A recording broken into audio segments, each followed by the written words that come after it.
ദക്ഷിണാമൃതസ്വാമിയുടെയും ദേവരാജ മാഷും ഒക്കെ പറഞ്ഞു തന്നതിന് ശേഷം അതിൽ നിന്ന് ഞാനത് ഓരോ ദിവസവും അതിനെപ്പറ്റി അറിയുകയും അതിനെപ്പറ്റി ഉൾക്കൊണ്ടുകൊണ്ട് അത് പാടാനൊക്കെ ഒന്നാണ്. അല്ലാണ്ട് ഇത് ഒറ്റ ദിവസം കൊണ്ട് ഇങ്ങനെ പാടി ഒന്നും ആർക്കും ഒക്കില്ല. അത് ആ എക്സ്പീരിയൻസ് അത് എവിടെ കൊടുക്കണം, എവിടെ കുറയ്ക്കണം. പാരിജാതം പാരിജാതം അങ്ങനെയും പാടാം. അപ്പം ഞങ്ങൾ തുടങ്ങുന്നതിന് മുൻപ് ഒരു സ്വരമുണ്ട്, അനുസ്വരമുണ്ട്. അത് ഉൾക്കൊള്ളാനാണ് ഭാവം എന്ന് പറയുന്നത്. അത് കേൾക്കില്ല ആരും. ഈ പാരിജാതം തുടങ്ങുന്നതിന് മുൻപ് ഒരു സ്വരമുണ്ട്.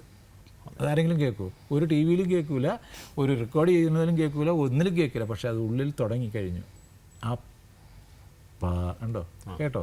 അതിന് മുൻപുള്ളതെല്ലാം കേട്ടോ? അല്ല ഉണ്ടോ? അതിന് മുൻപ് ഒരു സാധനം തുടങ്ങിക്കഴിഞ്ഞ അകത്തുനിന്ന് അത് വന്നാലേ ഇത് വേറെ. അതിന് ശ്രമിക്കാനുള്ള സമയം ഇവർക്ക് കൊടുക്കുന്നില്ല.